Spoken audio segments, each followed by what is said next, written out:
உறவுகள் மத்தியில கருத்துக்களை பரிமாறிக்க பல மொழிகள் இருக்கு. ஆனா மனசுல ஏற்படுற உணர்வுகளை பகிர்ந்துக்க காதல், கருணை, கோபம், சோகம்னு சில மொழிகள் தான் இருக்கு. இந்த சத்தம் இல்லாத உணர்வு சார்ந்த மொழிகள்ல நம்ம வலிமை பெற மனதோடு பேசலாம். வாங்க. தொடர்பு கொள்ள 0443632994 0443042777. இன்னைக்கு நம்ம நிகழ்ச்சியில மனநல மருத்துவர்கள் அசோகன் மற்றும் சுபா சார்ல்ஸ் வந்திருக்காங்க. ரொம்ப மகிழ்ச்சி டாக்டர்ஸ் நீங்க வந்ததுக்கு. நம்ம கூட பெரம்பலூர்ல இருந்து கவிதா இணைஞ்சிருக்காங்க. வணக்கம் கவிதா. ஹலோ, வணக்கம் மேடம். சொல்லுங்க கவிதா, நீங்க எதை பகிர்ந்துக்க போறீங்கம்மா? மேடம் டாக்டர் வணக்கம். சொல்லுங்க கவிதா, பேசுங்க. அதாவது நான் என்னோட தம்பிக்கு நான் தாங்க மேடம் பொண்ணு பார்த்து இது பண்ணேன். சரி. அது அந்த பொண்ணு கொஞ்சம் நம்ம அம்மாவை இவங்களெல்லாம் கொஞ்சம் இதா நல்லபடியா பாத்துக்கல. சரிம்மா. அவங்க நல்லா சந்தோஷமா தான் இருக்காங்க. இதனால அம்மா என் கூட இந்த மாதிரி நீ தானே பொண்ணு பார்த்த அப்படின்னு சொல்லி நிறைய தடவை என்கிட்ட வருத்தப்படுறாங்க. சரி. அம்மா அவங்க கூட இல்ல, இப்ப கொஞ்சம் 1.5 வருஷம் கூட இருந்தாங்க. இப்ப வெளியில அண்ணன் கூட இருக்காங்க. சரிம்மா. இதனால எனக்கு அதே ஒரு வேதனையா இருக்கு. தொடர்ந்து அத பத்தின சிந்தனைகள், டென்ஷனு. சொல்லுங்க கவிதா. அதுவே ஒரு தொடர்ந்து அது மாதிரியே கவலையா இருக்கு மேடம் ரொம்ப. சரிங்கம்மா. அம்மா இப்படி வருத்தமா இருக்காங்களே, அம்மா நல்ல மருமகளா வரல அப்படின்ட்டு. அது எங்க வீட்டுல என்னோட வாழ்க்கையில எந்த பிரச்சனையும் இல்ல, நான் நல்லா இருக்கேன். கவிதா, உங்ககிட்ட உங்க தம்பியோட வைஃப் எப்படி பழகுறாங்கம்மா? அந்த பொண்ணு எப்பவாவது போன் பண்ணுவா. நான் இப்ப இவ்வளவு நாள் கழிச்சு இப்பதான் கன்சீவ் இருக்காங்க. சரி. இப்ப அவங்க கூட நான் எப்பவும் போலதான் நல்லாதான் பேசிட்டு இருக்கேன். அதே சமயத்துல தம்பி எதுவா இருந்தாலும் நான் தானே உனக்கு முக்கியம், அவங்கள பத்தி என்ன அப்படிங்கிற மாதிரியே அவரு ஆரம்பத்துல இருந்தே அப்படியே கொண்டு வந்துட்டாரு. சரிங்கம்மா. அதாங்க மேடம். அதாவது நம்ம அதாவது ஒரு பொண்ணை பாக்குறோம்னா ஒரு வீட்டுக்கு நம்ம எல்லாருக்கும் ஏற்றவளா இருக்கணும்ன்றது எதிர்பார்ப்புகள்ல, ஆசைகள்ல தப்பு இல்லை. முதல்ல பிரையாரிட்டி அதிகமா முக்கியத்துவம் கொடுக்க வேண்டியது உங்களுடைய தம்பிக்கு ஒரு நல்ல மனைவியா இருக்கணும் தான். 100க்கு 120 மார்க் வாங்கக்கூடிய ஒரு திருமணத்துக்கு ஒரு பொண்ணை தேட முடியாது. உங்க அம்மா பாக்கணும் தான், எல்லா மருமகளும் பாக்கணும் ஒரு வாதத்துக்கு வச்சுக்கினா கூட அம்மா ஒரு வாழ்க்கை, ஒரு வட்டம், ஒரு சுற்று வாழ்ந்துட்டாங்க. அவங்க 2 பேரும் நல்லா இருக்காங்களான்னு பாருங்க. எதிர்பார்ப்புகள், அதாவது சில பேர் இருப்போம், எனக்கு வேலை செய்யணும், எனக்கு இருமனா தண்ணி எடுத்து கொடுக்கணும், இல்ல குளிக்கிறதுக்கு சுடு தண்ணி போடணும், என்ன விசாரிக்கணும். இல்ல நம்ம என்னன்னா ஒரு குழந்தைக்கு பொம்மை வாங்க போது கூட நமக்கு பிடிச்சத வாங்குறோமோ தவிர குழந்தைக்கு என்ன பிடிக்கும்னு இல்லை. ஒரு பையனுக்கு படிப்பு செலக்ட் பண்ணும் போது கூட அப்பாவோ அம்மாவோ தனக்கு பிடிச்சதா. இன்னும் ஒண்ணு கேட்டீங்கன்னா, சில ஆம்பளைங்க நான் கூட்டு போகும்பொழுது என்னுடைய மனைவி மத்தவங்களுடைய பார்வையில ரொம்ப அழகா இருக்கணும், பயங்கரமா இருக்கணும் அப்படின்ற மாதிரி எல்லாம் எதிர்பார்ப்புகள்ல சில வரன்களை தட்டி கழித்து விடுகிறார்கள். நீங்க வாழ்க்கை உங்களுக்காக, உங்களுடைய தம்பிக்காக, அந்த வாழ்க்கை தம்பியோட சந்தோஷமா இருக்கும் பொழுது கொஞ்சம் வருத்தங்கள் இருக்கலாமே தவிர அதை மொத்தமா அந்த பொண்ணு கணக்குல எழுதுறது தப்புமா. 2வது, கடைசியா சொன்னீங்க தம்பியே முடிவு எடுத்துட்டாரு, அவங்க பாட்டு இருக்கட்டும், நீ என்கிட்ட இருந்தா போதுன்னு உங்க தம்பி அந்த மாதிரி டிசைட் பண்ணும் பொழுது அவருடைய வாழ்க்கையில ஒவ்வொருத்தருக்கும் கொஞ்சம் ஸ்பேஸ், கொஞ்சம் இடைவெளி இருக்கிறது நல்லது. இப்ப இருக்கிற காலங்கள்ல வாயும் வயிறும் வேற. பெத்த பிள்ளையா இருந்தா கூட, அப்பா அம்மாவா இருந்தால, மனைவி கணவனா இருந்தா கூட ஒரு பர்சனல் ஸ்பேஸ் ஒண்ணு தேவை. அனாவசியமா அந்த பர்சனல் ஸ்பேஸை கெடுத்துட்டு அவர்கள் வாழ்க்கையும் நிம்மதியை குலைத்து விட வேண்டாம். கவிதா, டாக்டர் சொன்ன ஆலோசனைகளை எடுத்துக்கோங்க. நீங்க தேவையில்லாம தம்பியோட மனைவி இப்படி அம்மாவை கவனிக்கல அப்படின்ற கவலையை விட்டுட்டு அவங்க 2 பேரும் சந்தோஷமா இருக்காங்க அப்படிங்கறத பார்த்து நீங்களும் சந்தோஷப்பட்டுக்கலாம். அடுத்ததா சென்னையில இருந்து விஜய் நம்ம கூட இணைஞ்சிருக்காரு. வணக்கம் விஜய். வணக்கம் மேடம். சொல்லுங்க விஜய், நீங்க எதை பகிர்ந்துக்க போறீங்க? அசோகன் சார் பேசணும். சொல்லுங்க சார். வணக்கம் சார். வணக்கம் சார். நான் கவர்மெண்ட் செக்டர்ல ஒர்க் பண்ணிட்டு இருக்கேன். என்னன்னா ஸ்கூல் டேஸ்ல இருந்தே ரொம்ப ரொம்ப நல்ல ஸ்டூடெண்டா நல்லா படிச்சிட்டு இருந்தேன். காலேஜ்ல என்னால அவ்வளவு சரியா படிக்க முடியலையா என்னன்னு தெரியல. என்னால வந்து லைஃப்ல வந்து என்னோட டேலண்ட் எதுவுமே பொட்டன்ஷியல் பண்ண முடியாம ஒரு தேக்கமான நிலையில ஒரு 10 வருஷமாவே இருக்கேன். அது என்ன ஆகுதுன்னா என்னோட சக மாணவர்கள் சக காலேஜ் ஃப்ரெண்ட்ஸ் கூட என்ன அடிக்கடி கம்பேர் பண்ணி ரொம்ப டிப்ரெஸ் ஆகி என்னோட திறமை எதுவுமே யூஸ் பண்ணாம ஒரு இடத்துல தேங்கி இருக்கேனுங்கிற ஒரு கவலையே லைஃப் ரொம்ப இதுவாகிட்டு இருக்கு, சோகமாக்கிட்டு இருக்கு. சரி. ஆமா, என்னுடைய திறமை நான் எங்க போகணும், எங்க வைக்கணும், எதுவுமே டிசிஷன் மேக்கிங் என்ன பண்ணணும், என்ன லைஃப்ல வந்து என்ன எதுவா நான் வரணுங்கிறத கூட என்னால சரியா எடுக்க முடியாத ஒரு சூழ்நிலையில கவலையிலேயே வாழ்க்கை ஓடிட்டு இருக்கு. அதாவதுங்க, இப்ப நகையை வாங்குறீங்கன்னா வாங்கும் போது வந்து அதை நிறுத்தி பார்க்கலாம், அல்லது அந்த நகையை வித்துட்டோ இல்ல மறுபடியும் நகை வாங்கும் பொழுதோ மறுபடியும் அப்ப விற்கலாம். நகையை வாங்கிட்டதுக்கு அப்புறம் ஒவ்வொரு நாளையும் வந்து தராசுல நிறுத்தி பார்த்துட்டீங்கன்னா அது வந்து வேஸ்ட். வாழ்க்கையில நீங்க என்னன்னா, வாழ்க்கை உங்களுக்காக ஒரு வாழ்க்கை. கொஞ்சம் வந்து தேக்கரையில இருக்கீங்க, நீங்க தான் உங்களுக்கு டார்கெட். அடுத்தவங்களோட கம்பேர் பண்ணாதீங்க. சில சமயம் வந்து அதாவது இப்போ ஒரு வாழ்க்கையில குறுக்கு வழிகள்ல வந்து நம்ம நிறைய வந்து பேர் வந்து மேல போகலாம். இருக்கிற நிலைமையில சந்தோஷமா இருங்க. யாருக்கும் எந்த தப்பு செய்யாம படுத்தா தூங்கணும், நிதானமா இருக்கணும். சில சமயம் வளர்ச்சி வந்து கொஞ்சம் வந்து பொதுவா ஸ்டேஜ் பை ஸ்டேஜ் தான் வரும். என்ன முயற்சின்னு பாருங்க. நம்ம கூட படிச்சவன் வந்து கொஞ்சம் அதிகமா இருக்கிறான், நம்ம கூட வந்து இந்த ஜூனியர் நம்மளை விட முன்னாடி போயிட்டான். இந்த மாதிரி இருக்கிற அந்த கிரீடினஸ் உங்க வாழ்க்கைய, உங்க நிம்மதியை கெடுத்துரும். முதல்ல இருக்கிற நிலைமைக்கு சந்தோஷப்படுங்க. ரெண்டாவது, நீங்க தான் சார் உங்களுக்கு டார்கெட். உங்களுடைய இப்ப இருக்கிற நிலைமையில இருந்து இம்ப்ரோவைஸ் பண்ணுங்க. சில சமயம் செட்பேக் வந்தாலும் அதையும் எடுத்துக்கொண்டு போங்க. எல்லாத்துலயுமே ஒரு நல்ல விஷயத்தை பாருங்க. அனாவசியமா மற்றவங்களோட கம்பேர் பண்ணி உங்களுடைய நிம்மதியை கெடுத்துக் கொள்ள வேண்டாம். விஜய், டாக்டர் சொன்ன மாதிரி நீங்க உங்களை யார் கூடயுமே கம்பேர் பண்ணிக்காதீங்க. உங்ககிட்ட இருக்க தனித்துவத்தை நினைச்சு நீங்க சந்தோஷப்படணும், பெருமைப்படணும். அப்பதான் உங்களுடைய வாழ்க்கை சந்தோஷமா இருக்கும். அடுத்ததா ராணிப்பேட்ல இருந்து கணேஷ் நம்ம கூட இணைப்புல இருக்காரு. வணக்கம் கணேஷ். சுபாஷ் மேம், இப்போ வந்துட்டு அவங்க கம்பேரிசன் பத்தி சொன்னாங்க. இப்ப கம்பேரிசன் வந்து எல்லா ரிலேஷன்ஷிப், அண்ணன் தம்பியா இருந்தாலும், ஃப்ரெண்ட்ஸா இருந்தாலும், இல்ல ஹஸ்பண்ட் ஒய்ஃப், எல்லாத்துலயுமே அது வந்து எல்லாருமே பண்றாங்க. ஆக்சுவலா அந்த பண்ணும்போது அந்த விஷயம் வந்து எந்த அளவுக்கு ஒருத்தரோட மனசை வந்து பாதிக்க வாய்ப்பு இருக்கு? சரி, அதாவது கம்பேர் பண்ணும்போது ஒரு சுய பட்சதாபத்தோட கம்பேர் பண்ணக்கூடாது. இப்போ நம்ம ரியலா எப்படி கம்பேர் பண்ணணும் அப்படின்னா, நம்மளும் சந்தோஷம், மத்தவங்களுக்கும் சந்தோஷம். கம்பேரிசன் வேணும் வாழ்க்கையில, கம்பேரிசன் வேணும். பட் அது வந்து ஒரு சந்தோஷமான ஒரு கம்பேரிசனா இருக்கணும். யாராவது ஒருத்தர் முன்னேற போறாங்கன்னா, முன்னேறிட்டு வராங்கன்னா, அவங்கள பார்த்து வியக்கும் போது தாங்களும் அந்த நிலைக்கு உயரதுக்கு சான்ஸ் இருக்கு. ஆனா அவங்கள பார்த்து மனசு கவலைப்படும் போது, வருத்தப்படும் போது தங்களுடைய நிலைமை தாழ்ந்து விடுவதற்கு சான்ஸ் இருக்கு. கம்பேர் பண்ணலாம், பட் நம்மளோட பெட்டர் பீப்புளை பார்த்து ஒரு பாசிட்டிவ் மென்டல் ஆட்டிடியூடோட நம்ம கம்பேர் பண்ணோம்னா நம்மளும் முன்னேறதுக்கு தான் சான்ஸ்.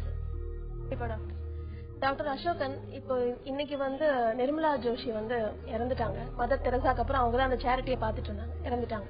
சோ இப்ப அடுத்து வேற யாராவது வருவாங்க. சோ ஆர்ஃபனேஜஸ்ல இருக்கிறவங்களுக்கு வந்து அந்த குழந்தைகள் வெளியில இருக்க மத்த சந்தோஷத்தை விட கண்டிப்பா கம்மியா தான் அவங்களுக்கு கிடைக்கும். அப்ப அவங்களுடைய மனநிலை வந்து எப்படி இருக்கும்? அவங்க மனசு என்னன்னு பாத்தீங்கன்னா, சாதாரண வாழ்க்கை நிகழ்வுகள் கூட பெரிய அளவு கனவுகளா இருக்கும். அது வந்து நிறைவேறுமா இல்லையா? அதாவது என்னுடைய பகற்பொழுது கூட உங்களுடைய இரவுகளை விட மிகவும் இருண்டு இருக்கிறதுன்னு அமெரிக்க அந்த பார்வையற்றோர் சங்கமுடைய பிளக்கார்ட்ல இருக்கும். அந்த நிலைமைக்கு இவங்களை ஈக்குவேட் பண்ணலாம். சின்ன சின்ன விஷயங்கள், அதாவது அடுத்த வேலைக்கு சாப்பாடு கிடைக்குமா, நைட்டு வந்து புகலிடம் இருக்குமா, நாளை எப்படி எனக்கு இருக்கும், இந்த மாதிரி சின்ன சின்ன எக்ஸிஸ்டென்சியல் ஃபியரே ஒரு பிரச்சனையா இருக்கும். அவங்களுக்கு அதுவே பெரிய கனவா இருக்கும். இவங்களுடைய வாழ்க்கையில நிச்சயமா வந்து ஒரு மதர் தெரசாவோ அல்லது நிர்மலா ஜோஷி சகோதரியோ இவ்வளவு நாள் பண்றது வந்து உண்மையிலே நிஜமான மனதோடு பேசலாம்ன்றது அவங்கதான். அவங்களோட கூட நடந்து ஒரு வழிகாட்டுதலா அவங்க கூடவே வாழ்ந்து இருக்காங்க பாருங்க. அது ஒரு வணங்குதற்குரிய ஒரு மனிதர்கள். கண்டிப்பா டாக்டர். அடுத்ததா கத்தார்ல இருந்து மேரி நம்ம கூட இணைஞ்சிருக்காங்க. வணக்கம் மேரி. வணக்கம் மேடம். சொல்லுங்க மேரி, நீங்க எதை பகிர்ந்துக்க போறீங்கம்மா? நான் இப்போ வந்து கன்சீவா இருக்கேன் மேடம். 6 months பிரெக்னண்டா இருக்கேன். சரி. எங்க வீட்டுல வந்து இப்போ எங்க நாத்தனார் வந்து இருக்காங்க வீட்டுல. அவங்க வந்து ஹஸ்பண்ட் வந்து ஃபாரின்ல இருக்காங்க. சரிமா. அவங்களுடைய இப்போ எங்க வீட்டுலதான் இருக்காங்க. எங்க மாமனார் மாமியார் எல்லாருமே ரொம்ப சந்தோஷமா தான் இருக்கிறாங்க. ஆனா அவங்களுக்கு ஒரு வருத்தமா இருக்கு. ஏன்னா அவங்க மாமியார் கொஞ்சம் ரொம்ப கொடுமைப்படுத்துறாங்க. நீங்க மட்டும் ஏன் இப்படி பாத்துக்கிறீங்க? எனக்கு கொஞ்சம் ப்ராப்ளம் இருக்கு, ஹெல்த் ப்ராப்ளம். நான் கன்சீவ் இருக்கும்போது லைட்டா ப்ளீடிங் வரனால டாக்டர் சொல்லிருக்காங்க ஃபுல் பெட் ரெஸ்ட் எடுக்க சொல்லிருக்காங்க. அப்ப அவங்க சொல்றாங்க நாங்கெல்லாம் குழந்தை பெற்றுக்கலையா, நான்லாம் இப்படி இல்லையா அப்படின்னு ரொம்ப ஒரு மாதிரி வெக்ஸார மாதிரி பேசுறாங்க மேடம். அப்புறம் குழந்தை பிறந்துட்டா நம்மள வீட்டை விட்டு வரத்திடுவாங்க அப்படின்னு தான் சொல்றாங்க. ரொம்ப கஷ்டமா இருக்கு மேடம் இதெல்லாம் கேட்கும் போது.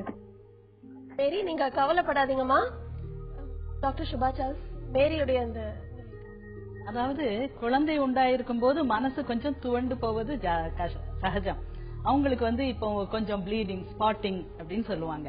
சோ அந்த ஸ்பாட்டிங் இருக்கு. 6 மாசத்துல அந்த ஸ்பாட்டிங் இருக்கும்போது ஒவ்வொரு தடவையும் அந்த ஸ்பாட்டிங் பார்க்கும்போது ஐயோ இது எங்க இருந்து இந்த பிளட் வருதோ, என் குழந்தை பாதிக்குமோ அப்படின்னு சொல்லிட்டு அவங்க மனசு ஒரு பரிதவிப்புக்குள்ளாக மாறுறதுக்கு சான்ஸ் இருக்கு. இப்போ நாத்தனார், மாமனார், மாமியார் எல்லாரும் இருக்காங்க. நீங்க உங்களுடைய வீட்டுல இருந்து யாரையாவது ஒருத்தவங்களை இங்க வர சொல்லலாம். யூசுவலா நம்ம நாட்டு கலாச்சாரம் என்னதுன்னா முதல் பிரசவத்துக்கு தாய் வீட்டுக்கு போயிருவாங்க. இந்த பிரச்சனைகள்லாம் இருக்க கூடாதுன்னு சொல்லிட்டு தான் தாய் வீடுனா நம்ம பாட்டுக்கு இஷ்டத்துக்கு இருக்கலாம், நல்லா தூங்கலாம், நம்மள பாத்துக்கிட்ட நிறைய பேர் இருப்பாங்க. சோ அப்படி தாய் வீடு போகலாம். இல்ல அப்படின்னா நீங்க உங்க கணவர்கிட்ட, உங்க கணவருடைய ஆறுதல் மூலமாக அந்த காரியத்தை சரி பண்ணலாம். நிறைய பேரு டாக்டர்ஸ் பெட் ரெஸ்ட் ஸ்ட்ரிக்டா சொல்லுவாங்க. ஆனாலும் ஸ்பாட்டிங் இருக்கும்போது இப்ப 6 மாசத்துக்கு மேல ஓரளவு ஒரு சேஃபான பீரியட். அந்த பிளசண்டா டேக் ஓவர் ஆகும்போது, அதாவது அந்த கருவுல டேக் ஓவர் ஆகும்போது கொஞ்சம் ப்ளீடிங் இருக்கும். 4வது மாசம் 5வது மாசம் எல்லாம் கொஞ்சம் இருக்கும். இனிமே நீங்க கவலைப்படாதீங்க. நீங்க கவலைப்பட்டாதான் அது உங்க குழந்தைக்கு நல்லது இல்ல. மத்தபடி இந்த சின்ன சின்ன ஸ்பாட்டிங்லாம் குழந்தைய ஓரளவும் பாதிக்காது. நீங்க கொஞ்சம் சிரிச்சுக்கிட்டே உங்க மாமனார்ட்ட, மாமியார்ட்டெல்லாம் எனக்கு பெட் ரெஸ்ட் எடுக்க சொல்லியிருக்காங்க, குழந்தை ரொம்ப முக்கியம் அப்படின்னு சொல்லுங்க. அதுக்கப்புறம் கற்பனைக்கு போகாதீங்க. நான் குழந்தை பிறந்த உடனே என்னைய வீட்டை விட்டு விரட்டிடுவாங்களோ அப்படின்னு சொல்றதெல்லாம் அது அதீத கற்பனை. அதுக்கு போக கூடாது. சரியா? ரியாலிட்டியோட சந்தோஷமா இருக்கணும். வணக்கம் யசோதா. மேடம் சொல்லுங்க யசோதா, நீங்க எதை பகிர்ந்துக்க போறீங்கம்மா? மேடம், எங்க ஹஸ்பண்ட் நல்ல குடிக்காரரா இருக்கிறாரு. சரிமா? குடியோன்ட்டு இருக்கிறாரு. வேலைக்கு போகிறது இல்ல. குடிச்சிட்டா அது ஃபுல்லா குடியிலேயே இருக்கிறாரு. வீட்டுல இருக்கிற பொருள் எல்லாம் திருடிட்டு போயிட்டு குடிக்கிறாரு. என்ன பண்றது? நான் அந்த மாதிரி வளர்ந்தது இல்ல. உங்களுக்கு திருமணமாயி எவ்வளவு நாட்கள் ஆகுதுமா? என்னங்க? உங்களுக்கு எவ்வளவு நாள் ஆச்சு திருமணமாயி? 10 வருஷம் ஆகுதுங்க. 10 வருஷத்துல 4-5 வருஷம் குடி இல்லாம இருந்தாருங்க. அதுக்கப்புறம் கம்பெனி வச்சாருங்க. கம்பெனி வச்சதுக்கு அப்புறம் ரொம்ப ட்ரிங்க்ஸ் ஆயிடுச்சு. கம்பெனியும் லாஸ் ஆயிடுச்சு. இப்போ கம்பெனி வேலைக்கு தான் போறாரு. வேலைக்கு ஒழுங்கா ஒரே கம்பெனியா வேலை செய்யறது இல்ல. 10 நாள் ஒரு கம்பெனி போறாரு, அந்த கம்பெனியை விட்டு நின்னுறாரு. அந்த 10 நாள் சேலரி அடுத்த மாசம் வாங்கி செலவு பண்றாரு. இந்த மாதிரி இருந்தா என்னங்க? என் ஃபேமிலில எனக்கு ரொம்ப மன கஷ்டமா இருக்கு. அக்கம் பக்கத்துல எனக்கு ரொம்ப அசிங்கமா இருக்கு. சொந்த பந்தத்திலேயே எனக்கு அசிங்கமா இருக்கு. என் 2 குழந்தைய வச்சுட்டு நீ எப்படியாவது மெயின்டைன் பண்ணணும்னு என்ன பெற்றவங்க சொல்றாங்க. நான் என்னங்க பண்றது? யசோதா, நீங்க கவலைப்படாதீங்கம்மா. டாக்டர் அதாவது இந்த குடிப்பழக்கம் ஒவ்வொரு மனிதர்களையும் ஒவ்வொரு விதத்துல பாதிக்குது. ஒரு கம்பெனி வைத்துக் கொண்டு இருந்து அவர் 4 பேரை வேலைக்கு வைத்துக் கொண்டு இருந்த ஒரு மனுஷன் இன்னைக்கு கம்பெனியை லாஸ் ஆயிட்டு வேற சில கம்பெனியில, அதுவும் 5 நாளைக்கு 10 நாளைக்கு ஒரு கம்பெனியில இருக்காரு. அது இல்லாம நீங்க பாத்தீங்கன்னா அவர் வீட்டிலேயே இருக்கிற பொருட்களை திருடி அல்லது அதை வித்து மறுபடியும் குடிக்கிறார். நாங்க சொல்லுவோம் super ego is soluble in alcohol.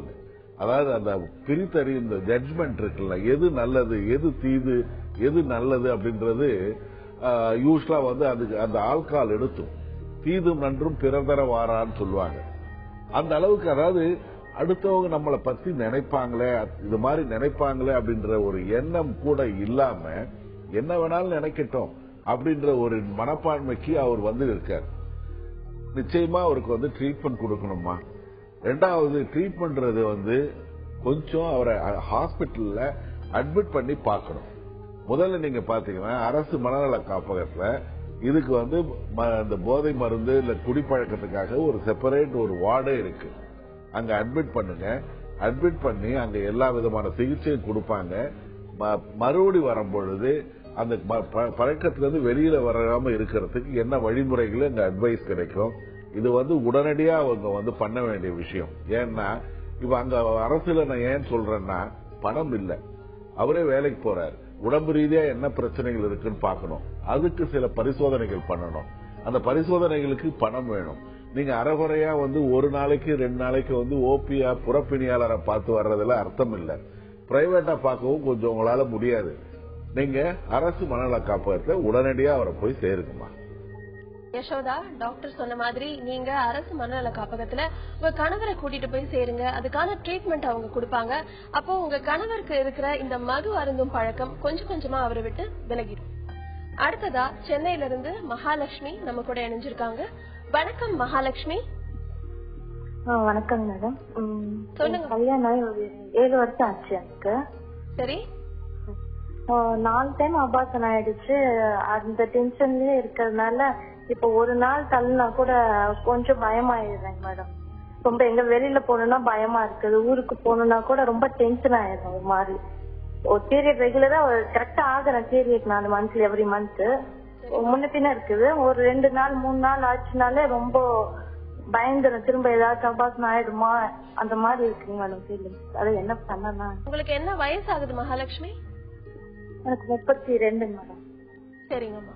Doctor சுபாஜா. 32 வயசு ஆகுது உங்களுக்கு. குழந்தை 4 முறை அபார்ஷன் ஆயிடுச்சுன்னு சொல்றாங்க. அப்ப இவங்களுக்கு நேச்சுரலா ஒரு டென்ஷன் இருக்கும். இந்த டென்ஷனை மருந்துகளால நம்ம ஓரளவுதான் போக்க முடியும். ஏன்னா இப்ப நீங்க திருப்பி குழந்தை உண்டாக்குவதற்காக நீங்க ஏக்கத்துல இருக்கிறீங்க. எப்போ அடுத்த குழந்தை வரும் நம்ம சொல்ல முடியாது. ஆனாலும் நீங்க எதுக்கு 4 தடவை அபார்ஷன் ஆச்சுன்னு சொல்லிட்டு நீங்க உங்களுடைய கைனகாலஜிஸ்ட் இல்ல ஆப்ஸ்டிட்ரிஷியன்ட்ட போய் அது நல்லா உடம்ப செக் பண்ணிக்கிடணும். திருப்பி திருப்பி குழந்தை உண்டாகிறது முக்கியம் இல்ல, அந்த குழந்தையை பாதுகாத்து கொண்டு வர்றதுக்குரிய அந்த கெப்பாசிட்டி அந்த யூட்ரஸ்க்கு இருக்கா, ஏன் இப்படி ஆகுது, அதுல அந்த பிரச்சனை ஹஸ்பண்ட் இருக்குதா இல்ல ஒய்ஃப் மேல இருக்குதா அப்படின்னு சொல்லிட்டு நம்ம அதை டெஸ்ட் பண்ணி பார்க்கணும். சோ டெஸ்ட் பண்ணி பார்த்துட்டு நீங்க அதுக்கு தகுதி ஆகும் போது நீங்க கொஞ்சம் மனசுக்கு தெம்பு கொடுக்கிற அந்த மாத்திரைகளை சாப்பிட்டுக்கலாம். நேச்சுரல் தான், அந்த டென்ஷன் நேச்சுரல் தான். பட் எனிவே உங்களுடைய தாங்கும் சக்தியை அதிகரித்துக் கொள்ளக்கூடிய அந்த மாத்திரை சாப்பிட்டுக்கிடலாம். கொஞ்சம் யோகா பண்ணலாம், நல்ல நீண்ட மூச்சு பயிற்சி செய்யலாம், மனசை காமாக்குறதுக்கு அப்படி நிறைய விஷயங்கள் இருக்கு. அதெல்லாம் நீங்க ஈடுபடலாமா? மகாலட்சுமி, என்ன காரணத்தினால உங்களுக்கு இந்த மாதிரி அபார்ஷன் ஆச்சுன்னு முதல்ல தெரிஞ்சுக்கோங்க. அடுத்ததா நீங்க மறுபடியும் கருத்தரிக்கும் போது இந்த மாதிரியான நெகட்டிவ் தாட்ஸ் விட்டுட்டு பாசிட்டிவா நினைச்சு அதை சந்தோஷமா எடுத்துக்கோங்க. அடுத்ததா செல்வகுமார் தாம்பரம்ல இருந்து நம்ம கூட இணைப்புல இருக்காரு. வணக்கம் செல்வகுமார். ஹலோ, வணக்கம் மேடம். சொல்லுங்க செல்வகுமார், நீங்க எதை பகிர்ந்துக்க போறீங்க? அதாவது நான் அசோகன் சார்ட்ட பேசுறேன். சார் எனக்கு 20 வருஷத்துக்கு முன்னாடியே தெரியும். எங்க அத்தை பொண்ணுக்கு மனநிலை சரியில்லாத இருக்கும்போது தண்டையார்பட்ட எழில் மருத்துவமனையில பாத்துருக்கேன். சரி. இப்ப எனக்கு என்ன ப்ராப்ளம்னா மேடம், தூக்கமே வர்றதில்லை மேடம். என்னதான் பண்ணாலும் ஜோல் பிரஸ் ஒரு மாத்திரை ஒரு டாக்டர் ரெஃபர் பண்ணாரு ஸ்லீப்பிங் டிசார்டருக்காக. அதை சாப்பிடும்போது ஒரு 2 வருஷம் அடிக்ஷன் மாதிரி ஆயிடுச்சு. அதுக்கப்புறம் ரெஸ்டில் அனெக்சில் என்ன பண்ணாலும் ஒரு 2-3 மாத்திரை போட்டா கூட சாப்பாட்டுக்கு முன்னாடி போட்டுட்டு 3 ஹவர்ஸ் கழிச்சுதான் 3 o'clock, அதான் உங்க ப்ரோக்ராம் மறு ஒளிபரப்பு வருது இல்லையா 2 மணிக்கு 1 to 2, அதெல்லாம் பாத்துட்டு தந்தி டிவி எல்லாம் பார்த்து முடிச்சுட்டு அதுக்கப்புறம் தூக்கமே வரமாட்டுது. அந்த மாத்திரை என்னைக்காவது மறந்துட்டோம் வாங்கலன்னா எந்த ஸ்லீப்பிங் டேப்லெட் காலைல வரைக்கும் வரமாட்டது. விடிய விடிய தூங்காம இருக்கிறேன். இந்த தூக்கத்துக்கு என்ன பண்றது? எனக்கு ஒரு 43 வயசு ஆகுது. என்ன ப்ராப்ளம் தெரியல எனக்கு. முதல்ல இந்த மாத்திரைகள் இருக்குல்ல, சாப்பாட்டுக்கு முன்பு போடுவதை நிறுத்துங்க. யூஸ்வலா சில மாத்திரைகளை தான் சாப்பாட்டுக்கு முன்பு போடணும். இந்த தூக்க மாத்திரைகள் கண்டிப்பா சாப்பாட்டுக்கு அப்புறம். ஏன்னா அந்த டோஸ் சாப்பிட்டதுக்கு அப்புறம் தான் அது ஒரு சரியான முறையில பங்கன் ஆகும். ரெண்டாவது, ஒரு 6 மணிக்கு மேல ஸ்டிமுலன்ஸ் சொல்லக்கூடிய ஒரு காபி, டீ அல்லது சிகரெட் அல்லது ஆல்கஹால் இதெல்லாம் தவிர்க்கணும். மூணாவது, நீங்க தந்தி டிவியா இருந்தாலும் சரி, ரொம்ப அதுக்காக 2 மணி வரைக்கும் பாத்தீங்கன்னா ஏற்கனவே தூக்கம் இருக்கு, இது பிரச்சனை இருக்கு. அது இன்னும் தூக்கமாவே மாறுவதற்கு இன்னும் கொஞ்சம் நாள் ஆயிடும். நீங்க அதை வேண்டாம், எப்ப ஒளிபரப்புறோமோ அப்ப பாருங்க. 10 மணிக்கு மேல டிவி ஆஃப் பண்ணிடுங்க. ஆஃப் பண்ணிட்டு லைட் ஆஃப் பண்ணிட்டு படுங்க. முதல் 2 நாள் சிரமம் இருக்கும். நீங்க இன்னைக்கு தூங்கலனா கூட மறுநாள் அதற்கு அடுத்த நாள் ஆட்டோமேட்டிக்கா உங்களுக்கு தூக்கம் வரும். காலையில கொஞ்சம் டயட்லாம் ஒழுங்கா இருக்கட்டும். கொஞ்சம் தூக்கம் அந்த சிந்தனையே மனசுல இருக்க வேணாம். படுக்கையில போய் படுத்த உடனே எனக்கு போய் தூக்கம் வருமா அப்படிலாம் நினைக்க வேண்டாம். ரெண்டாவது, நாளைய பத்தியோ இல்ல அடுத்த வருஷத்தை பத்தியோ பிளான் பண்ண வேண்டாம். இயல்பா இயற்கையா மாத்திரை சாப்பிடுங்க. மறுபடியும் உங்க மனநல மருத்துவரை பாருங்க. தேவைப்பட்டா மாத்திரை மாத்தி கொடுக்கலாம். கண்டிப்பா உங்களுக்கு தூக்கம் வரும். செல்வகுமார், டாக்டர் சொன்ன ஆலோசனைகள், அந்த பயிற்சிகளை எடுத்துக்கோங்க. அது போக உங்க மாத்திரைகளை நீங்க சந்தேகப்படாம எனக்கு தூக்கம் வருமா வராதா அப்படிங்கிற சந்தேகம் இல்லாம எடுத்துக்கோங்க. மறுபடியும் உங்க மனநல மருத்துவரை நீங்க போய் பார்க்கலாம். அடுத்ததா நாமக்கல்ல இருந்து பத்மநாபன் நம்ம கூட இணைப்புல இருக்காரு. வணக்கம் பத்மநாபன். வணக்கம் சார். சொல்லுங்க பத்மநாபன். வணக்கம் மேடம். நாமக்கல் மாவட்டம் மோகனூர்ல இருந்து MMC பத்மநாபன் பேசுறேன் மேடம். சொல்லுங்க பத்மநாபன். மேடம், அரிது மாநிலராய் பிறப்பது அரிசி, கூன் குருடு செவிடு இல்லாம பிறப்பது அதை விட அரிசின்னு சொல்லியிருக்காங்க. அப்படிப்பட்ட இந்த பிறந்த பிறப்ப என்னை பொறுத்தளவுக்கு நான் தனிப்பட்ட முறையில் என்ன நினைக்கிறேன்னா மேடம், எனக்கு எப்பொழுதுமே நான் என்ன பணி நேரம் முடிந்த பிறகு தினசரி 4 அல்லது 5 மணி நேரம் பொது சேவையில ஈடுபட்டு வரக்கூடிய மனநிலைமையில இருக்கிறேன் மேடம். எங்கு எந்த நிகழ்வுகள் அவலங்கள் ஏற்பட்டால் உடனடியாக அந்த அலுவலகத்திற்கு சென்று போராடி அங்க நடைபெறக்கூடிய காரியங்கள் அனைத்தையுமே உடனடியா நேரடியா சந்திச்சு அலுவலர்ல இந்த சாலை வசதிகள் எதுவா இருந்தாலும் பொது பிரச்சனையா இருந்தாலும் நான் நேரடியா செஞ்சு இன்று வரை தொடர்ந்து செஞ்சுக்கிட்டு வரேங்க. இருந்த போதிலும் இந்த மாதிரி பத்மநாபன், நீங்க எதை கேட்க விரும்புறீங்க பத்மநாபன்? மேடம், இந்த மாதிரி நிலைமைக்கு நான் ஆட்பட்டு விட்டேன் மேடம். கடந்த 4-5 வருடங்களாக தொடர்ந்து சில நேரங்களில் இதுல விடுபட்டு நமக்கு என்ன போதை விட்டுட்டு போறலாம், பொது பிரச்சனை தானே அப்படின்னு நினைச்சு அப்படி 2 நாட்கள் அமைதியா இருந்த அப்புறம் 3ஆம் நாட்கள் என்னை அறியாமலேயே உணர்வு கொண்டப்பட்ட எந்த பணிகள் இருந்தால் சிறப்பாக செய்ய வேண்டும் என்ற கருத்தை மேற்கொண்டு நேரடியாக நடக்கக்கூடிய சமூக அவலங்களை நேரடியாக போராடி இன்று வரை பெற்று வந்து கொண்டு இருக்கின்றேன். அது மீடியா முதலாக இருந்தாலும், அலுவலகமாக இருந்தாலும், மாவட்ட ஆட்சியர் அலுவலகமாக இருந்தாலும், எங்க இருந்தாலும் நீங்க இந்த சேவை செய்யறத உங்க வீட்டுல இருக்கிறவங்க எல்லாம் எந்த அளவுக்கு சப்போர்ட் பண்றாங்க பத்மநாபன்? யாருமே தடை செய்யறதில்ல மேடம், என்ன பொறுத்தாலே. சரி, ஆனா இது நல்லதா கெட்டதா, இது விடுபட்டுலாமா, நமக்கு என்ன போகுது என்று கலந்து கொள்ளலாமா கூட நினைக்கிறேன். இதை பத்தி சார்கிட்ட தெரிஞ்சுக்கலாம் பாருங்க. கண்டிப்பா கண்டிப்பா பத்மநாபன். அதாவது அடுத்தவங்களுக்கு கெடுதல் இல்லாம நமக்கும் கெடுதல் இல்லாம நம்முடைய வாழ்க்கையை நல்லபடியா நடத்திக்கிட்டு இருந்து நீங்க எந்த செயல்களையும் செஞ்சீங்கன்னா நிச்சயமா அதை பத்தி பயப்பட வேண்டியதில்லை. எனக்கு என்னன்னா கொஞ்சம் ஒரு அடிநாதமா கொஞ்சம் ஸ்பீடா இருக்கிறீங்களோன்னு எனக்கு கொஞ்சம் தோணுது. அதுதான் அந்த வேகம் இருக்குல்ல, அது சில சமயம் நாங்க இந்த வார்த்தைகள் பேசும் பொழுது அதாவது கொஞ்சம் எல்லாத்தையுமே முடிக்கணுமோ, ஒரு ஒரு நல்லதுதான். இந்த மாதிரி பொது விஷயங்கள்ல சமூக ஆர்வலரா இருக்கிறது ஒரு பெரிய விஷயம். கொஞ்சம் அதிகமான கொஞ்சம் ஒரு சிறிதளவு வேகம் இருக்கிறதோன்றது எனக்கு உள்ளூர அதாவது சொல்லுவோம்ல, ரொம்ப அதிகமா பேசினாலும் நாங்க கொஞ்சம் சந்தேகப்படுவோம், பேசலனாலும் சந்தேகப்படுவோம். பொண்ணு பார்க்க மட்டும் சைக்கியாட்ரிஸ்ட் இட்டு போனீங்கன்னா பிரச்சனை தான். அந்த மாதிரி நிலைமையில மற்றபடி உங்களுக்கு எந்த பிரச்சனையும் இல்லைன்னா உங்க குடும்பத்தினர் இதை ஒரு பிரச்சனையா கருதாத பொழுது, மற்றவர்கள் அதை சொல்லாத பொழுது இன்னும் நல்லா பொது சேவையில ஈடுபடுங்க, தப்பே இல்லை. வணக்கம் கருணாநிதி. வணக்கம் மேடம். சொல்லுங்க கருணாநிதி, நீங்க எதை பகிர்ந்துக்க போறீங்க? எனக்கு அடிக்கடி கோவம் வருது மேடம் வீட்டுல இருக்கிறவங்க மேல. கொஞ்சம் சத்தமா பேச முடியுமா கருணாநிதி? இல்ல, வீட்டுல இருக்கிறவங்க மேல அடிக்கடி கோவம் வருது. அதெல்லாம் ஒரு தப்பு பண்ணிட்டேன், சின்ன தப்பு பண்ணிட்டு பெருசா கோவம் வருது. உங்களுக்கு யார் மேல கோவம் வருது கருணாநிதி? எங்க வீட்டுல உள்ளவங்க, என் பிள்ளைங்க கொண்டாடிங்க, அவங்க மேல ரொம்ப கோவம் வருது. அதெல்லாம் சொன்ன வேலை சரியா செய்யலன்னா பெரிய கோவம் வருது. அனாவசியமா திட்டிடுறேன். எவ்வளவு நாட்களா இந்த மாதிரி உங்களுக்கு கோபம் வருது? இது ஒரு 6-7 வருஷம் இருக்கு மேடம். அடிக்கடி நான் டெய்லி இன்னைக்கு கோவிக்க கூடாதுன்னா எந்திரிச்சு சாமி எல்லாம் கும்பிட்டு போவேன். ஆனா அன்னைக்கு நிறைய அவங்களை திட்டிட்டு அந்த திட்டுறப்ப அவங்க செஞ்ச தப்ப அவங்க என்ன சொல்லி திட்டினாலும் கோவம் அடங்குதுல. ஆனா ஒரு 1/2 மணி நேரம் கேட்டா அப்படி திட்டமிட்டு ஆகி போகுது. இது என்ன முடியும் தெரியல மேடம், நிறுத்தவே முடியல என்னால ஒரு 6-7 வருஷமா. சரி கேட்டுதான் மேடம். கேக்குது கருணாநிதி. எந்த மாதிரியான விஷயங்களுக்கு உங்களுக்கு கோபம் வருது? உங்க மனைவி மேல, குழந்தைகள் மேல? அதான் எங்க மனைவி இப்ப ஒரு குழம்பு காய்கறி வச்சிருக்க மூடி வைக்கணும், எல்லாம் சில நேரம் மூடி வைக்கணும்னு சொல்லிட்டே இருப்பேன், சில நேரம் கூடாம விட்டுருவாங்க. நான் அதுக்கு நிறைய கோபம் வரும். என்ன எத்தனை தடவை சொல்லி ஏன் டெய்லி இப்படி பண்றீங்கன்னு வரேன். எதனா ஒரு பொருள் பாத்ரூம்ல எல்லாம் ஒரு தட்டு ஒரு வாலியை கவுந்து விழுந்து கிடங்க. அது 2-3 நாளைக்கு நான் பாப்பேன். இவங்க எடுக்கிறாங்க, போவாங்க, குளிப்பாங்க, வருவாங்க, எடுக்க மாட்டாங்க. ஏன் இப்படி பண்றாங்க? இந்த அப்ப கோபமா பேச வேண்டியிருக்கு. எத்தனை வாட்டி சொல்லிட்டு இருந்தேன், ஒரு நாள் கூட எடுக்க மாட்டேன், நான் தான் எடுக்கணுமா அப்படின்ற மாதிரி கோபம் வருது மேடம். சரி சரி கருணாநிதி, இப்படி எப்படி அடக்கலாம்னு பார்த்தா அடக்க முடியல. ஆனா தவறு மாதிரி தெரியுது. ஒரு 10 நிமிஷம் பச்சு முடிஞ்சோன்னா ஏன்னா வச்சா நாளைந்து பயக்கூடாது நினைக்கிறது, திட்டக்கூடாது நினைக்கிறது, மறுபடியும் வருது மேடம். இது எப்படி அடக்குது? எதுவும் டாக்டர்கிட்ட காட்டணுமா இல்ல வேற எதுவும் இருக்கான்னு ஒரு டாக்டர் காட்டி சொல்லுங்க.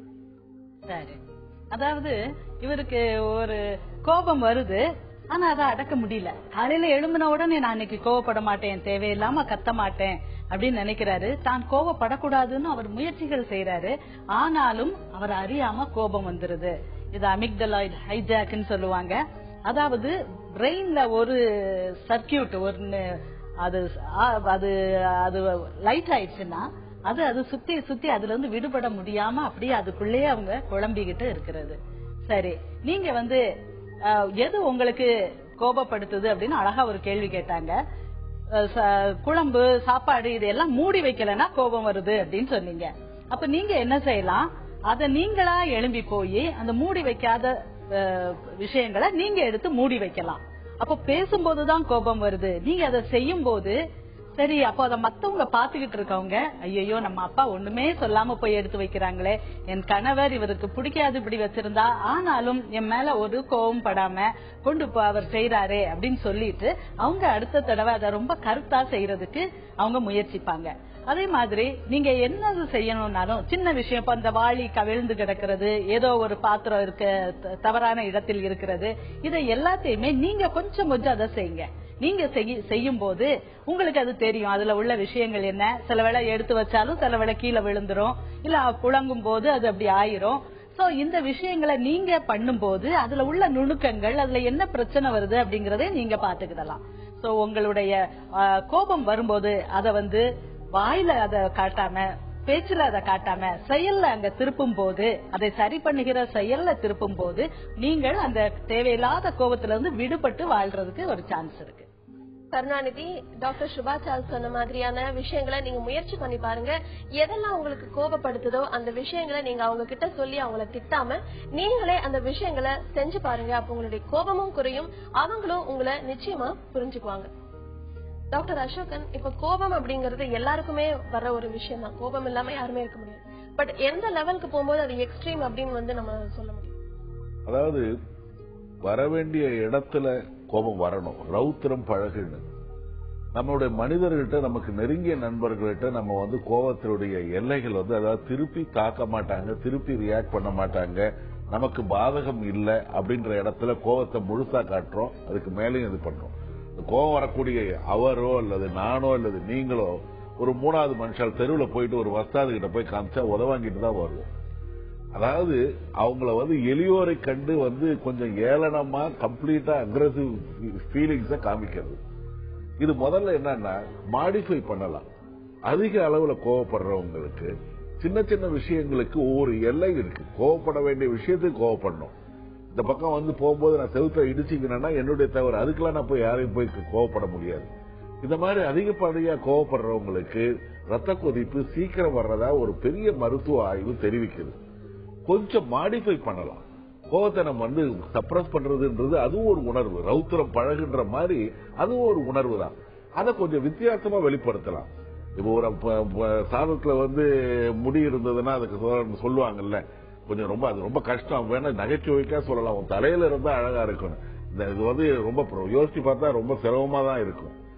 கொஞ்சம் ஒரு நகைச்சுவையா அல்லது கொஞ்சம் கம்மியா புரிய வைக்கிற மாதிரி அந்த இடத்துல நம்ம இருந்து அந்த தப்ப பண்ணி இருந்தோம்னா எப்படி இருப்போம் அந்த கன நேரத்தை நினைச்சோம்னா கோபம் குறைவதற்கு வாய்ப்பு இருக்கு. அது வேணா ட்ரை பண்ணலாம். கண்டிப்பா. அடுத்ததா சென்னையில இருந்து லட்சுமி நம்ம கூட இணைஞ்சிருக்காங்க. வணக்கம் லட்சுமி. ஹலோ, சொல்லுங்க லட்சுமி. நீங்க சொல்லுங்க லட்சுமி. நான் 2 குழந்தைங்க இருக்காங்க எனக்கு. சரிமா. ஹலோ, எல்லாம் அவங்க ஸ்கூலுக்கு போக ஆரம்பிச்சுட்டாங்க. எனக்கு அம்மா சைக்காட்ரிக் பேஷண்டா தாங்க இருந்தாங்க. சரி. என்னன்னா இப்ப என் குழந்தைங்க கிட்ட நான் நார்மலா பிஹேவ் பண்ணாத மாதிரியே இருக்குது. என் அம்மா என்ன எவ்வளவு பாடுபடுத்தினாங்களோ அதெல்லாம் என் குழந்தைங்க கிட்ட நான் காமிக்கிறேன். ஒரு மாதிரி ரெஸ்ட்லெஸ்ஸாவே இருக்குதுங்க. எந்த மாதிரியான விஷயங்கள் உங்களுக்கு அப்படி தோணுது லட்சுமி? போட்டு அடிச்சிடுறேன் குழந்தைங்கள. அதாவது டெலிவரி எல்லாம் கூட எங்க மாமியார் வீட்டு சைடு தான் பார்த்தாங்க. எனக்கு அம்மாவா இருந்து செய்ய வேண்டியது எதுவுமே செய்யவே இல்லை. அம்மா ஸ்தானத்துல யாருமே எனக்கு எதுவுமே செய்யல. மனசை தேர்த்துட்டு என் குழந்தைங்களுக்கு நான் செய்யணும் அப்படிங்கும் எனக்கு கிடைக்கலன்ற அந்த ஏக்கம் எனக்கு இருந்துகிட்டே இருக்குது. எனக்கு அதாவது குழந்தைங்களை ரொம்ப படுத்துறணும் அந்த மாதிரி தோணுது. எனக்கு ஏதாவது அப்நார்மலா இருக்க மாதிரியே இருக்கு. ஒரு நார்மலா இல்ல, கட்டிக்கிட்டே இருக்கிறேன் எப்ப பார்த்தாலும் வீட்டுல. ஒரு பிரஷர் இருந்துட்டே இருக்க மாதிரி இருக்கு. உங்களுக்கு எவ்வளவு நாட்களா இந்த மாதிரியான கோபம் வருது லட்சுமி? ஒரு ஒரு பசங்க வளர்க்குற வரைக்கும் ஒண்ணுமே இல்ல, நார்மலா தான் இருந்தேன். அவங்க ஸ்கூலுக்கு போக ஆரம்பிச்சுட்டாங்க. இப்ப தனியா தான் இருக்கேன் நான், ஹவுஸ் ஒய்ஃப். சரிம்மா. டாக்டர் சுபாஜா. சரி, அதாவது இவங்க அம்மா வந்து இதே மாதிரி கொஞ்சம் மனநலம் பாதிக்கப்பட்டவங்க. இவங்க வந்து இப்ப பிள்ளைகள்கிட்ட நான் ஒரு கோவப்படுறேன், அதிகமா கோவப்படுறேன், ஒரு பதட்டமாவே இருக்கிறேன், கவலையும் இருக்கு. நமக்கு நம்ம பிரசவத்தை வந்து மாமியார் தானே பார்த்தாங்க, அம்மா இருந்தும் அம்மா ஸ்தானத்துல செய்ய முடியலையே, பெரியம்மா அப்படி யாரும் இல்லையே எனக்கு ஹெல்ப் பண்ண அப்படின்னு சொல்லிட்டு ஒரு வருத்தம் இருக்கு. குழந்தைகள் வந்து சின்ன குழந்தைகளா இருக்கும்போது இந்த குழந்தைகளை வளர்த்து எடுக்கிறது ஒரு டென்ஷனான விஷயம். இப்போ வந்து அந்த குழந்தைகள் வளர்ந்துட்டாங்க, ஸ்கூலுக்கு போறாங்க. ஸ்கூலுக்கு போகும்போது இவங்க நினைக்கிறாங்க நம்ம நல்லா இருந்தோம், கஷ்டமான பீரியட்ல கூட நல்லா பாத்துட்டேன், இப்ப ஸ்கூலுக்கு போகும்போது ஏன் எனக்கு இவ்வளவு டென்ஷன் ஆகுது, இது சரியில்லை அப்படின்னு உணர்றாங்க. இந்த உணர்வு வந்து ரொம்ப முக்கியம். நீங்க அழகா இதை உணர்ந்திருக்கீங்க, நிறைய பேருக்கு கண்டுபிடிக்கவே தெரியாது. உங்களுக்கு அப்போ இன்சைட் இருக்கு. இன்சைட்னா எதுக்காக நான் இப்படி ஆகணும், ஏதோ சம்திங் ராங் அப்படின்னு கண்டுபிடிச்சிருக்கீங்க. ரொம்ப நல்லதுமா. நீங்க உடனடியாக ஒரு மனநல மருத்துவர்கிட்ட போங்க, அவங்க சொல்ற ஆலோசனைகளை கேட்டுக்கோங்க. தேவை என்றால் மருந்து மாத்திரைகளை கொஞ்ச நாள் சாப்பிடுங்க. ஓகே. வணக்கம் கீதா. ஹலோ, சொல்லுங்க கீதா, நீங்க எதை பகிர்ந்துக்க போறீங்க?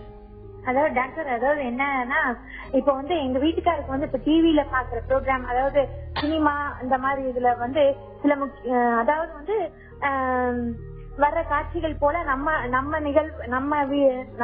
வாழ்க்கையில நடக்கிற நிகழ்ச்சிகளும் மத்தவங்களை ஈர்க்கிறபடி இருக்கணும் அப்படின்னு சொல்லிட்டு ஒரு கற்பனையில இருக்காரு.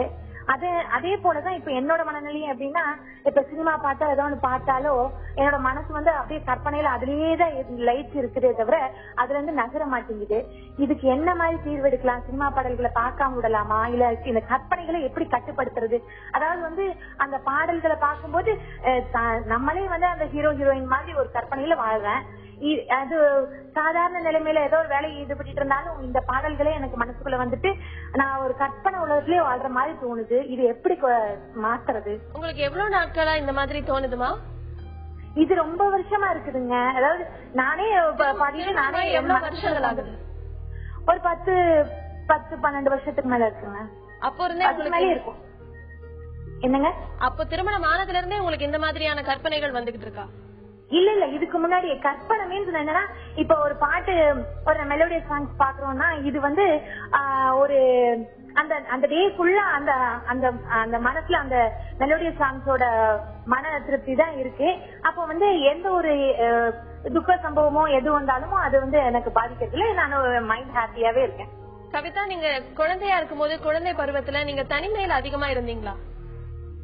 தனிமைனா அதாவது வந்து இப்ப பாத்தீங்கன்னா 7th ஸ்டாண்டர்ட் படிக்கும் போதும் கூட நான் ஆனுவல் எக்ஸாமுக்கு போனாலும் கூட ஃபர்ஸ்ட் வந்து சாங்ஸ் முதல்ல மனசுக்குள்ள பாடிட்டு அதுக்கப்புறம் மனசை ஹாப்பியா வச்சுட்டு அதுக்கப்புறம் தான் ஆன்சரே பண்றேன்.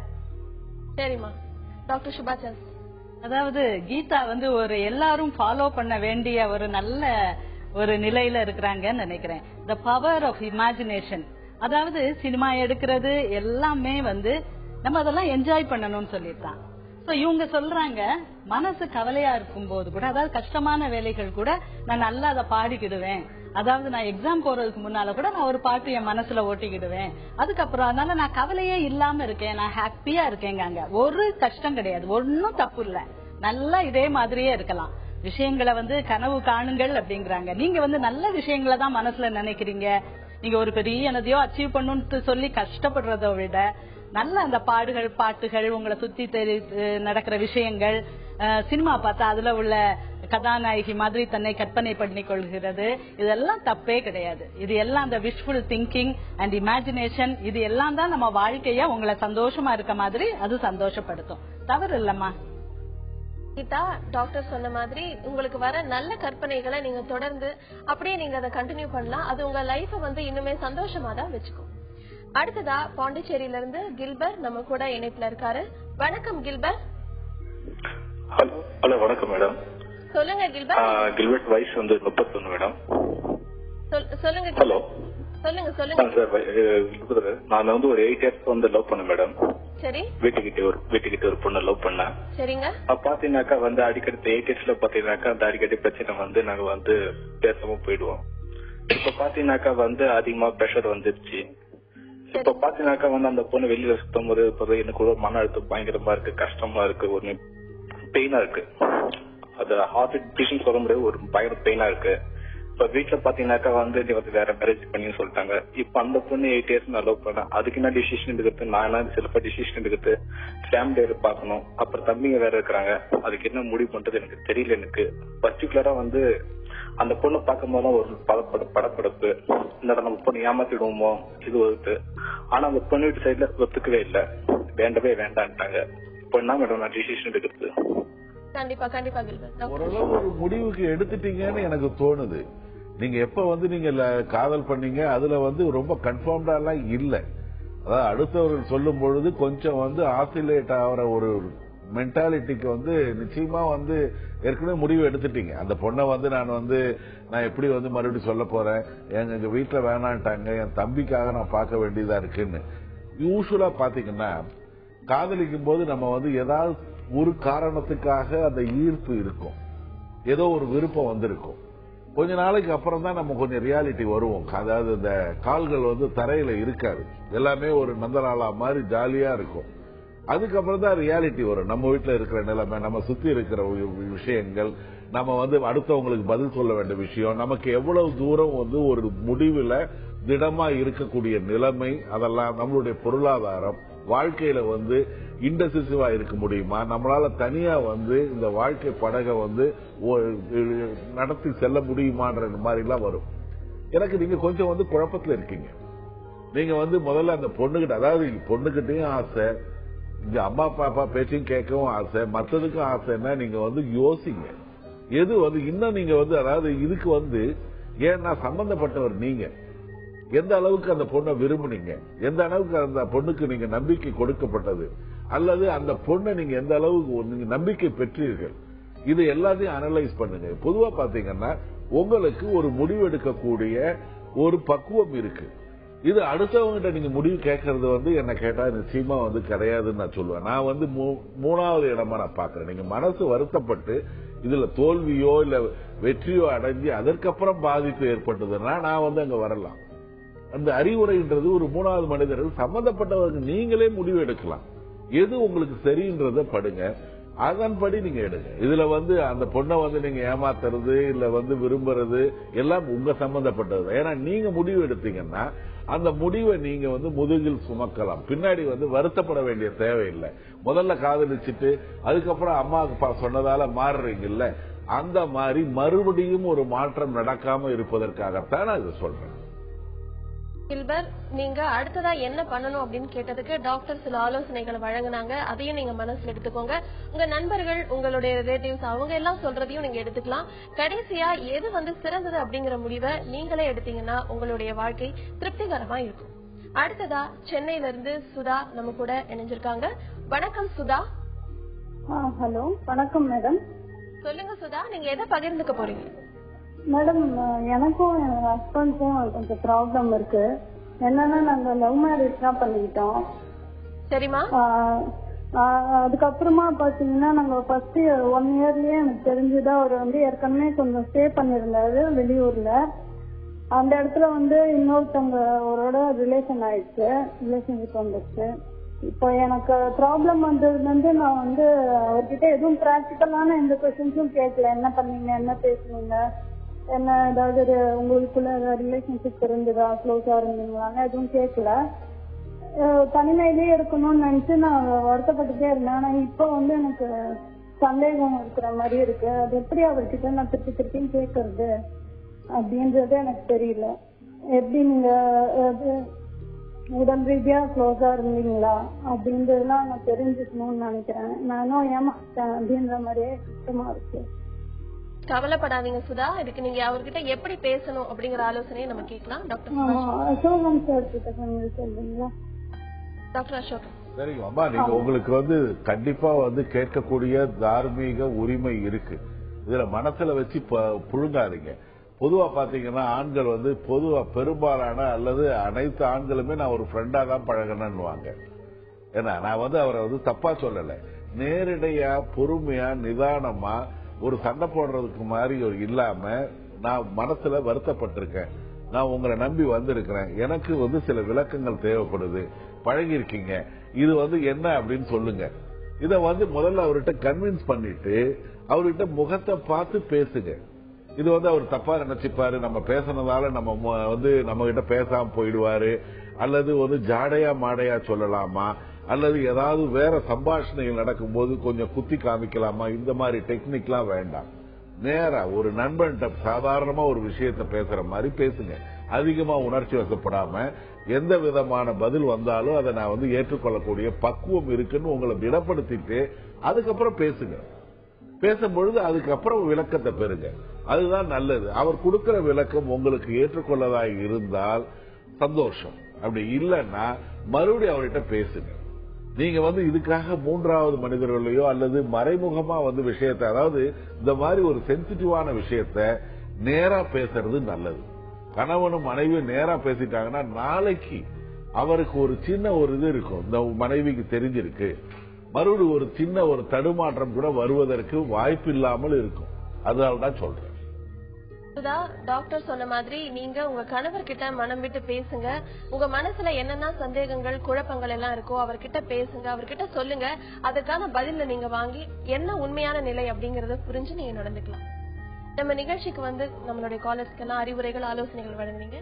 நன்றி டாக்டர் சுபா சார்ஸ். நன்றி டாக்டர் அசோகன். நம்ம மனசு பொதுவா நம்மளை விட சிறப்பாவும் சொகுசாவும் வாழறவங்களை பார்த்து அந்த மாதிரி வாழதான் ஏங்கும். நம்ம நிலையை விட மோசமா வாழறவங்களை பார்த்து நம்ம மனசு நம்ம வாழ்க்கையை நினைச்சு திருப்திப்படாது. ஒப்பிட்டு பாக்குறத மொத்தமா நிறுத்திட்டு நமக்கு கிடைச்ச வாழ்க்கைய பொக்கிஷமா பாதுகாத்து சந்தோஷமா வாழ மனதோடு பேசலாம். மீண்டும் நாளை சந்திக்கலாம். அதுவரை உங்களிடமிருந்து விடைபெறுவது அன்புடன் ரேவதி.